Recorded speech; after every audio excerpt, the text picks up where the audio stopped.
नमस्कार प्रेक्षकांनो, मालिकेच्या आजच्या भागामध्ये आपल्याला पाहायला मिळणार आहे आबोली आता चाळीतल्या बाप्पाच्या समोर आलेली असते आणि बाप्पाच्या समोर येऊन ती बोलत असते, बाप्पाला मागणं मागत असते आणि बाप्पाला म्हणत असते की काहीही झालं तरीही मला माहिती आहे की स्वराज निर्दोष आहे, कारण तो असं करू शकत नाही, कारण स्वराजला मी चांगलंच ओळखून आहे. आजपर्यंत स्वराजने खूपच भित्रेपणा केलेला आहे, प्रत्येक वेळेस मी त्याचा भित्रेपणा पाहिलेला आहे आणि त्यासोबतच त्याने प्रत्येक वेळेस कशा पद्धतीने वागतो या सर्व गोष्टी मला चांगल्याच माहिती आहेत. त्यानंतर आपल्याला पाहायला मिळतं की आबोली देवाला नमस्कार करते आणि त्याच वेळेस तिथे अंकुशही आलेला असतो. ती म्हणत असते की मी आता ही केस लढते, मान्य मला या सगळ्या गोष्टीमध्ये खूप गोष्टी मॅटर करत आहेत, पण या सगळ्यामध्ये मला माझ्या कुटुंबाची पण साथ द्यायची आहे आणि त्याचबरोबर जे निर्दोष आहेत त्यांनाही या सगळ्यातून सोडवायचं आहे, हे सगळं ती बोलत असते. आणि त्यासोबतच तिच्या डोक्यामध्ये विचारांचं चक्र सुरू झालेलं असतं. काहीही झालं तरी स्वराज निर्दोष आहे हे तिला माहिती आहे आणि स्वराजला या सगळ्यातून बाहेर कसं काढायचं, शिवांगीला कसं बाहेर काढायचं या गोष्टींचा विचार ती करत असते. अंकुश तिथं आलेला असतो आणि अंकुश म्हणत असतो काय झालं, तेव्हा आबोली म्हणत असते कसं माहिती आहे का, आत्ता मी त्या दोघांना न्याय मिळवून देणार आहे. तेव्हा अंकुश म्हणतो की हे बघ आबोली, कसं आहे, आपली पर्सनल लाईफ आणि आपली प्रोफेशनल लाईफ आपण वेगळी ठेवली पाहिजे, कारण आत्ता त्या गोष्टीत आपण बोलायला नको आहे. तेव्हा अंकुश म्हणतो की बाप्पा, खरंच आबोली जे म्हणते ती आबोलीची इच्छा पूर्ण होऊ दे, कारण माझी बायको ही नेहमी सत्याच्या मार्गाने चालणारी आहे, सत्याच्या पाठीशी ठामपणे उभी राहणारी आहे, तिच्या मनातली इच्छा पूर्ण होऊ दे आणि त्यामुळं सगळ्यांचंच भलं होणार आहे, असं म्हणत अंकुशने आबोलीची साथ दिलेली आहे. आबोली म्हणत असते की थँक्यू, खरंच तुम्ही मला समजून घेतलेलं आहे, असं म्हणत आबोली अंकुशला बोलत असते. कारण काहीही झालेलं असलं तरीही या गोष्टी ज्या घडत असतात त्या खूपच विचित्र पद्धतीनं घडत आहेत आणि या सगळ्याचा त्रास इकडे आबोलीला भोगावा लागत असतो, हे अंकुशलाही चांगलंच माहिती आहे. अंकुश प्रत्येक वेळेस खंबीरपणे आबोलीच्या पाठीशी उभा राहत आहे आणि एवढं सगळं होऊनही अंकुशला आबोलीची काळजी वाटत आहे, कारण आबोली नेहमी सत्याच्या मार्गाने चालणारी आहे, प्रत्येक वेळेस ती खंबीरपणे उभी राहणारी आहे.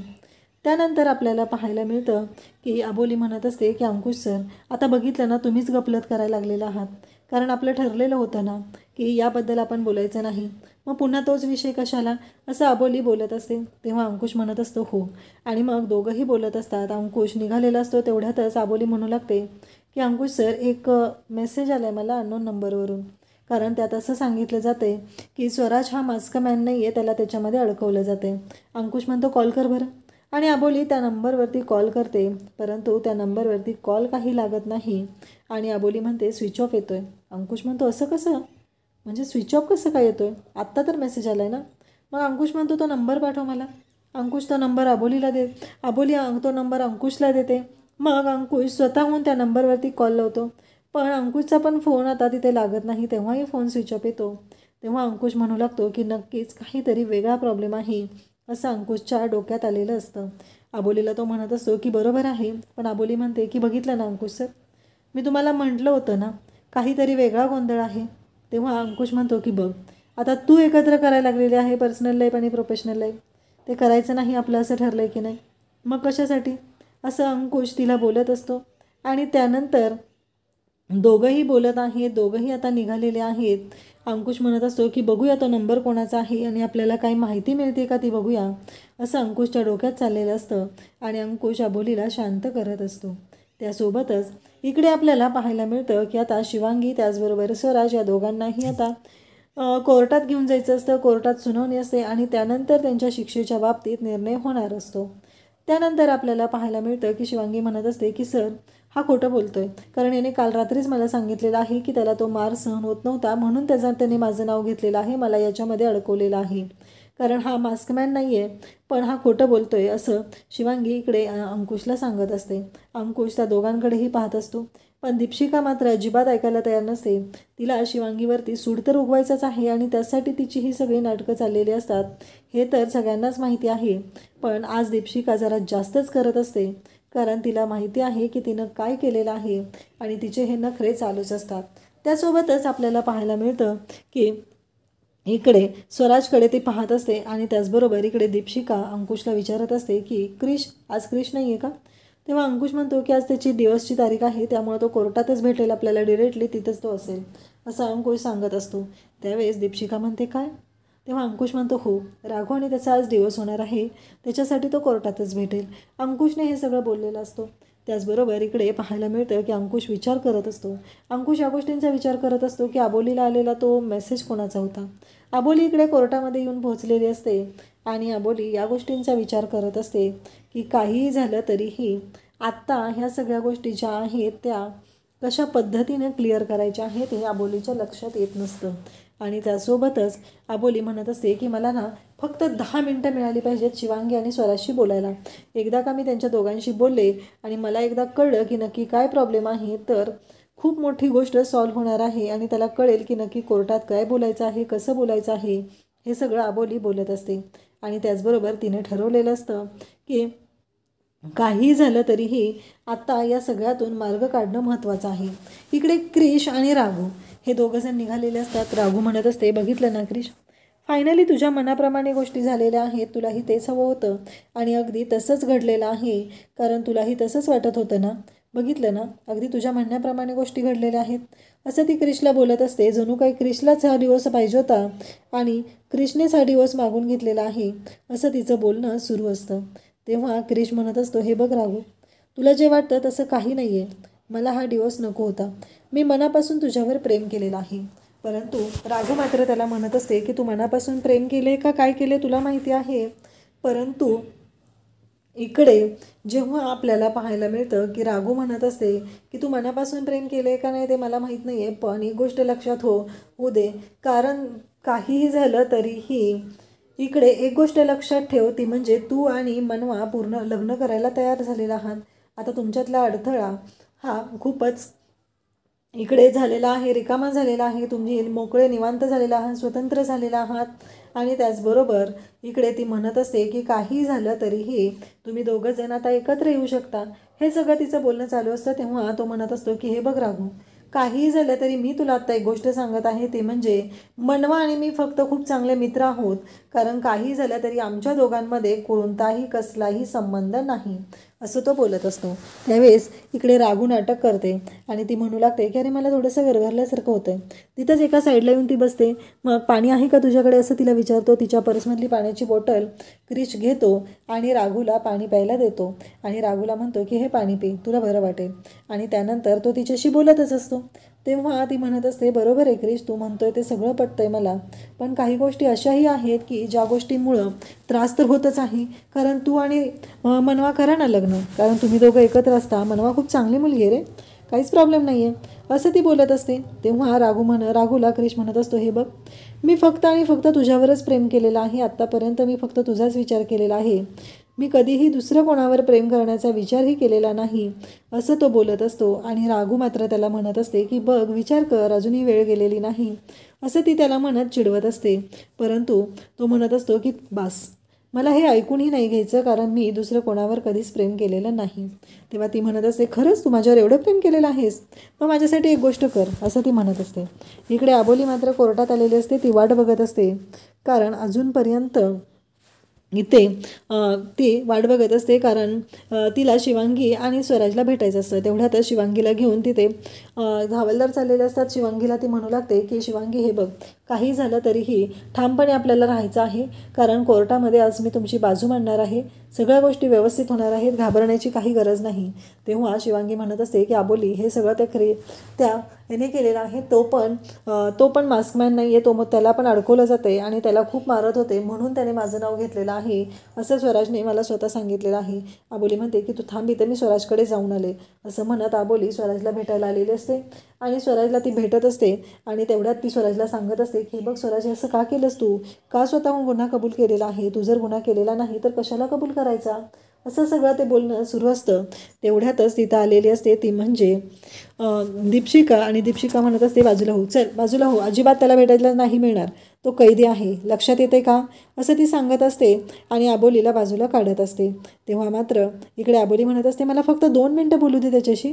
दीपशिका मात्र ऐकायला तयार नसते आणि ती म्हणत असते की नाही, तू त्याच्याशी बोलू शकत नाही, तो कैदी आहे आणि ही गोष्ट विसरून चालणार नाही. त्याच्याशी बोलायला कोणालाही परवानगी नाही. अशा भाषेमध्ये दीपशिका बोलत असते. दीपशिकाचाच हा सगळा प्लॅन असतो. दीपशिकाने खूप मोठा डाव रचलेला असतो आणि त्याचबरोबर दीपशिका ही बोलत असते. आणि त्याचवेळी आबोली म्हणत असते, प्लीज मला 2 मिनटं बोलू दे. त्यावेळेस अंकुश तिथे येतो आणि आबोलीला म्हणतो की आबोली, तुला माहिती आहे ना, सगळ्यांसाठी नियम सारखेच असतात. त्यामुळं हा नियम पण सगळ्यांसाठी सारखाच आहे. कोणीही स्वराजला भेटू शकणार नाही. दीपशिका इकडे आबोलीला म्हणत असते की तू त्याची वकील नाही आहे ना, त्यामुळं तू त्याला भेटू शकत नाही. त्याचं वकीलपत्र घेतलेस का तू? आबोली म्हणते की नाही. कारण आबोलीनं जे वकीलपत्र घेतलेलं असतं ते फक्त आणि फक्त शिवांगीचं घेतलेलं असतं. तिने स्वराजचं वकीलपत्र घेतलेलं नसतं. अंकुश तिथं आलेला असतो आणि अंकुश म्हणत असतो की नाही, तू त्याला भेटू शकत नाही. आबोली, सगळ्यांसाठी नियम सारखाच आहे. कारण अंकुशचं ते ब्रीदवाक्य आहे, आधी खाकी आणि मग बाकी, त्याप्रमाणे आबोलीला पण अंकुशचं म्हणणं पटतं आणि आबोली शांतपणे तिथून जायला निघते. कारण हे दीपशिकाने मुद्दाम केलेलं असतं. तिला माहिती असतं, कारण तिला फक्त 2 मिनटं तिला बोलायचं असतं, पण त्या गोष्टीसाठीही दीपशिकाने परवानगी दिलेली नसते. आणि त्यावेळेस इकडे राघू मात्र क्रिशला म्हणत असते की क्रिश, माझी एक इच्छा पूर्ण कर. तू म्हणतोस ना तुझं माझ्यावरती खूप प्रेम आहे, पण एक गोष्ट लक्षात ठेव, त्याहीपेक्षा तू मला ना स्वराशी बोलायचं आहे. मला फक्त 10 मिनटं भेटायला परवानगी दे. मला फक्त स्वराशी 10 मिनटं भेटू दे. मी जर का 10 मिनटं त्याच्याशी बोलले तर खूप गोष्टी क्लिअर होणार आहेत, असं ती सांगत असते. आणि तिचं असं म्हणणं असतं की प्लीज मला परमिशन दे. राघूला क्रिश म्हणत असतो की नाही, तो कोणालाही भेटू शकत नाही. इकडे आबोली आता शिवांगीसोबत बोलत असते. शिवांगी सांगत असते की हे बघ आबोली, तुला माहिती आहे का, हे सगळं ना त्या केने मुद्दाम केलेलं आहे. कारण त्याने मला अडकवण्यासाठी हा सगळा प्लॅन केलेला आहे. हे सगळं चालू असतं आणि शिवांगीला ती बोलत असते. आणि त्यासोबतच आपल्याला पाहायला मिळतं की आबोली जेव्हा हे सगळं बोलत असते तेव्हा मात्र शिवांगी तिला सांगत असते, काल रात्री त्याने स्वतःहून माझ्याकडे त्याचा गुन्हा कबूल केलेला आहे आणि सांगितलेलं आहे की या सर्व गोष्टी ज्या त्याने केलेल्या आहेत त्या फक्त आणि फक्त भीतीपोटी केलेल्या आहेत.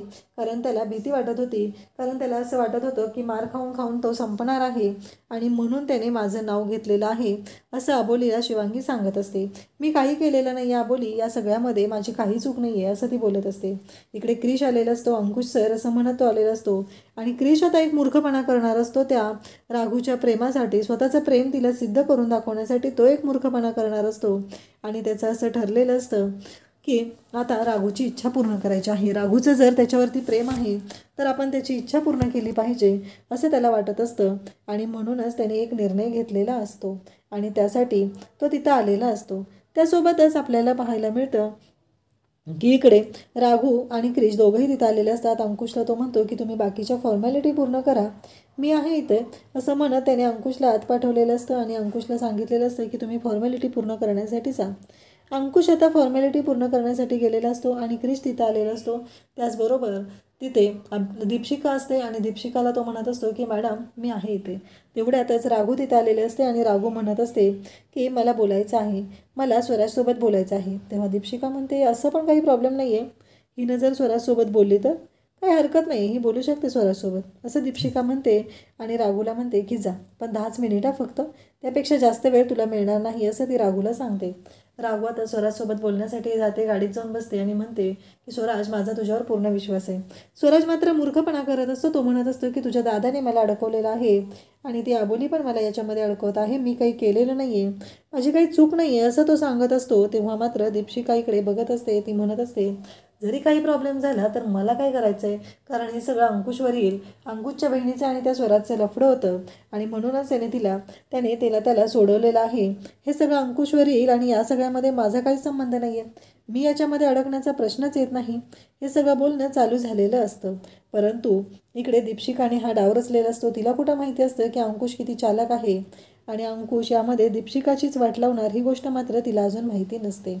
आणि त्यासोबतच इकडे स्वराजचा हात आता तिने सोडलेला असतो. स्वराजचा हात दाव्याने बांधलेला असतो. तो जो दोर आहे तोच आता इकडे राघूने सोडलेला असतो आणि त्याला सांगत असते की हे बघ मी काय सांगते आत्ता, कारण आपल्याला पुढचं काम करायचं आहे आणि काही झालं तरी मी तुला जी गोष्ट सांगत आहे ती ऐक, कारण आपण त्या गार्डनमध्ये भेटतो तिथे मी तिथे जाऊन थांबत आहे. मी इथून उतरून गेले की तू नंतर मागून ये आणि तिथे आपण दोघंजण भेटूया असं ती सांगत असते. आणि त्याचबरोबर स्वराजला म्हणत असते की आता पुढच्या गोष्टी आपण आपल्या पद्धतीने करायच्या आहेत. मी तुझ्यासोबत आहे, तू नंतर ये, म्हणजे कोणाला संशय येणार नाही असं राघूने प्लॅन केलेला आहे.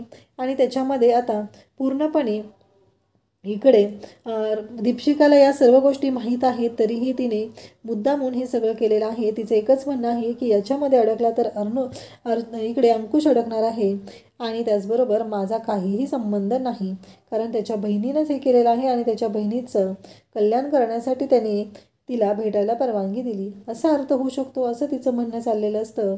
आणि त्याचबरोबर तिने या सगळ्या गोष्टी मुद्दामहून केलेल्या असतात. आणि त्यासोबतच तिने विचार करत असते, हा पळून गेला तर मला एवढा काय फरक पडणार आहे असं तिचं बोलणं सुरू झालेलं असतं. त्यासोबतच आता स्वराज इकडे तिकडे आजूबाजूला कोण आहे का पाहतो आणि तिथून गाडीतून पळून जायला लागतो. स्वराजला मात्र त्या गाडीतून पळून जायचं असतं आणि पुढे राघूने त्याला सांगितलेलं असतं की आपण अशा लांब ठिकाणी जाऊया की जिथून कोणीच आपल्याला पुन्हा इकडे आणायचा प्रयत्न करणार नाही, अडकवणार नाही. हा सगळा राघूचा डाव असतो. आणि तो पळालेला बघून अंकुश तिथे येत असतो आणि तेव्हा मुद्दामच दीपशिका ओरडायला सुरुवात करते की स्वराज स्वराज स्वराज करत, आणि अंकुश पळत असतो. तेव्हा राघू म्हणत असते की नाही दादा, जाऊ दे आम्हाला जाऊ दे असं म्हणत राघू ओरडत असते. तेव्हा अंकुश म्हणत असतो, तुला कळतंय का काय केलं असते? आणि असं म्हणत अंकुश तिला हवालदाराला सांगतो की हिला पकडून ठेवा. आणि अंकुश आता स्वतःहून स्वराजच्या मागे जातो आणि तो स्वराजला पकडतो. इकडे दीपशिकाचा डाव असतो आणि दीपशिकाचा डाव कसा अंकुशने उधळून लावलेला आहे, कारण स्वराजला तर त्याने पकडलेला आहे आणि कोर्टामध्ये हजरही केलेलं आहे. तर उद्याच्या भागामध्ये आपल्याला पाहायला मिळणार आहे की कोर्टामध्ये सुनावणी सुरू झालेली आहे आणि त्यावेळेसच आता ॲडव्होकेट साठे म्हणजे संजीवनी साठे तिथं आलेले आहेत आणि त्या प्रश्न विचारत आहेत. ते म्हणजे त्या ज्या मुलीचा खून झालेला होता, अपहरण झालेलं होतं, त्या मुलीच्या वडिलांना त्या प्रश्न विचारत आहेत. त्यांना विचारत आहेत की मला कळलं पाहिजे की नक्की काय झालेलं होतं, कारण काहीही झालेलं असलं तरीही एक महत्त्वाची गोष्ट आहे ती म्हणजे त्या दिवशी तुम्ही किती माणसं त्या कार्यक्रमासाठी बोलवलेली होती. तेव्हा ते सांगत असतात की या कार्यक्रमासाठी मोजकीच माणसं आम्ही बोलवलेली होती, जास्त मंडळी आम्ही बोलवलेली नव्हती, कारण हा सोहळा घरगुती करायचा होता. त्यानंतर मात्र इकडे हे सगळं बोलणं सुरू असतं आणि त्याच वेळेस तिथे ॲडव्होकेटसाठी म्हणत असतात, मग त्याच्यामध्ये काही लहान मुलं वगैरे होती का? तेव्हा ते सांगतात की नाही मॅडम, त्याच्यामध्ये लहान मुलं वगैरे कोणीच आम्ही बोलवली नव्हती. आणि तेव्हा मात्र इकडे आता अबोलीला खूप राग आलेला असतो आणि अबोली भयानक चिडलेली असते, कारण शिवांगीनं सांगितलेलं होतं की लहान मूल तिथं होतं आणि लहान मूल मला बोलवायला आलेलं होतं. पण आता इथं हे तर सिद्ध झालेलं असतं की तिथं कोणतंही लहान मूल नव्हतं आणि लहान मूल बोलवायला येण्याचा प्रश्नच येत नाही. मग शिवांगी का खोटं बोलली हे अबोलीचं म्हणणं असतं आणि अबोली चिडलेली असते. तेव्हा शिवांगी म्हणत असते की नाही. तेव्हा अबोली म्हणत असते, तू माझ्याशी खोटं का बोललेली आहे? आत्ताच्या आत्ता मी ही केस सोडत आहे आणि तुझ्या बाजूने मी उभी राहणार नाही असं शिवांगीला अबोली ठणकावून सांगत आहे. आणि शिवांगीची मात्र पुरती वाट लागलेली आहे. आता अबोलीने तर ही केस सोडलेली आहे. नक्की वाघ कोण आहे, मास्कमॅन कोण आहे हे आपल्याला पुढे पाहायला मिळणार आहे. अशाच अपडेटसाठी चॅनलला सबस्क्राईब करा. थँक्यू.